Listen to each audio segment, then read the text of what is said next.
She said, no one could have convinced me that day when I walked in that house. And this lady was holding you and your brother. And she said, ma'am, I want you to promise me 2 things. And she said, what is it? She says, one, promise me that you won't separate them. She said, I want them raised together. I want them to know each other. I got pregnant while my husband was away in the war, and I can't keep them. Promise me that you won't separate them. She said, I promise I won't. I've never had children. I promise I won't separate them. And she said, promise me that you never tell them about who I am, because if my husband ever found out, he would kill me. She said, I promise. And she said that she gave them to us, and she kind of cried, and she was walking out the door, and she looked at my adopted mother. She said, remember, don't you separate them. She said, I swear to God, I won't. I won't separate them. I'll keep them together. And she said, as I held y'all in my arms, I never had any children of my own. I didn't know how I was going to do it.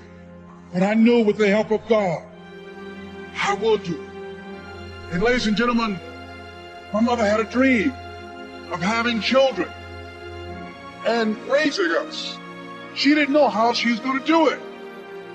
See, when I was in the 5th grade, I was identified as EMR, labeled educable mentally retarded. Put back from the 5th grade to the 4th grade. I failed again when I was in the 8th grade. I have no college training. And a man changed my life, and I'll never forget his name, Mr. Leroy Washington. He's in his 80s now, and he's blind from glaucoma, but he gave me a different vision of myself. I was in his class waiting on another student. He came in and said, young man, go to the board and work this problem out for me. I said, oh, sir, I can't do that. I said, why not? I said, I'm not one of your students. He said, look at me. Yes, sir.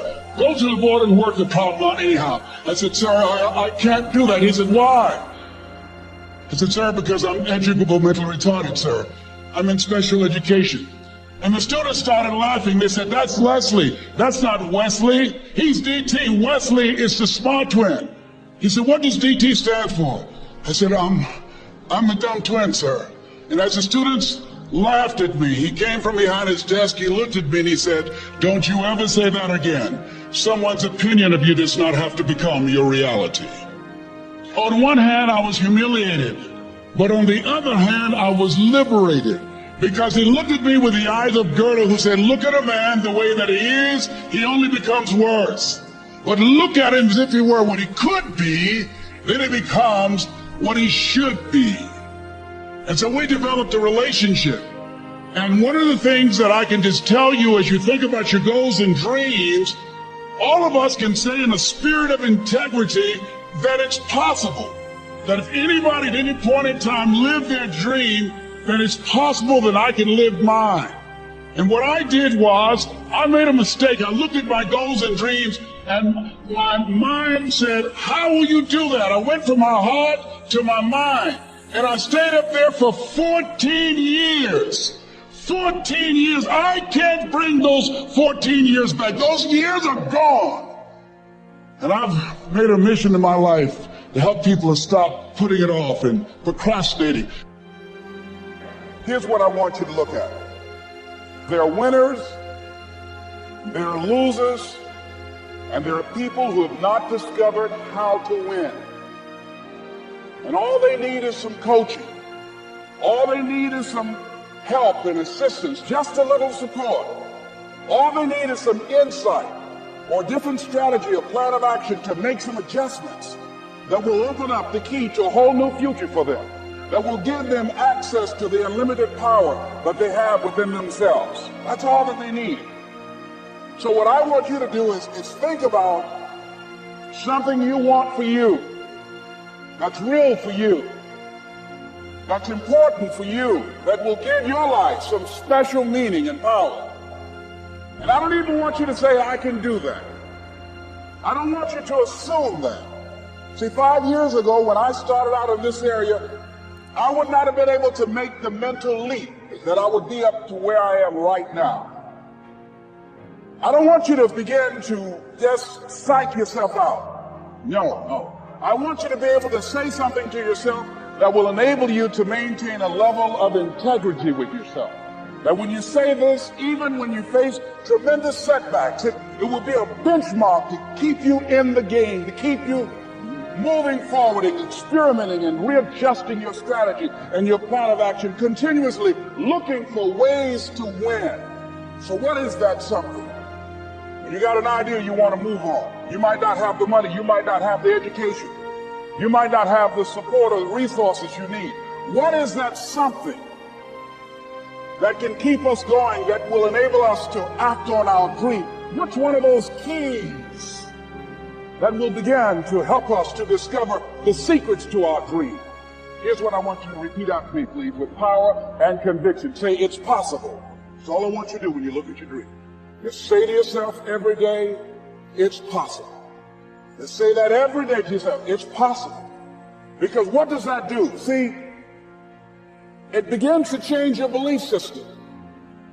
See, the way in which we operate, ladies and gentlemen, is a manifestation of what we believe, what's possible for us. Whatever you've done up to this point, all that it really is a duplication, it's a reproduction of what you believe subconsciously that you deserve and what's possible for your life. Most people operate out of their personal history, out of their memory, things they've done, things they've experienced, things they've seen, things that they have observed. What I'm suggesting that you operate out of a larger vision of yourself. I want you to see yourself doing what you want to do, experiencing what you want to experience, having what you want to have, doing what it is that gives your life some meaning and value. Operate out of your imagination, not your memory. Because whenever you look at where you want to go, I'm wanting to warn you, you will have some conversation back here after you go through the data that you've experienced in life saying you can't do it. And so what you want to begin to do is ignore that inner conversation. Well, most people, ladies and gentlemen, when something happens to them, what they do is they begin to believe that that's the way it is. That's the way it's always been. And they can't see the possibility of it being any different. Example, before April 1954, the common belief, the universal belief, because it had been tried again and again and again and people had failed, the belief was that man was not physically capable of breaking the 4-minute barrier, that he could not run a mile in less than 4 minutes. That was the belief on the planet. It had never been done. But here's what happened, ladies and gentlemen. Roger Bannister came along, and he broke the 4-minute barrier. Now here's what's significant about that. Since that time, up to this day, over 20,000 people have done it, including high school kids. What changed? 20,000 people. What changed? Here's what happened when they got on the track. They knew it had been done. And because they knew it had been done, there was a new belief about this barrier, about this goal that was unreachable. And those 20,000 people got in the race believing, knowing in their heart that someone had done it, that it's possible, that they could do it. And I'm saying that if you know anybody that had some goal, some dream, something they wanted to do, and they did it, then I'm saying that you know in your heart that if someone has done it, then you can do it. It's possible. And that if someone can make their dream become a reality, then it's possible that you can make your dream become reality. And so as you begin to look at where you want to go, beginning to embrace that, it's possible. I'm blessed and highly favored. I've got a lot going for me. I got some good stuff in me. And it's possible that I can bring my greatness out here in the universe. That I can do what I want to do. It's possible I can write my own book. I can have my own business. I can take the trip and travel around the world. It's possible. I can bounce back from adversity and reinvent my life. It's possible. Regardless of where I am, the things can get better for me. It's possible. The power to hold on in spite of everything, the power to endure, This is the winner's quality. The hunger, the ability to face defeat again and again without giving up.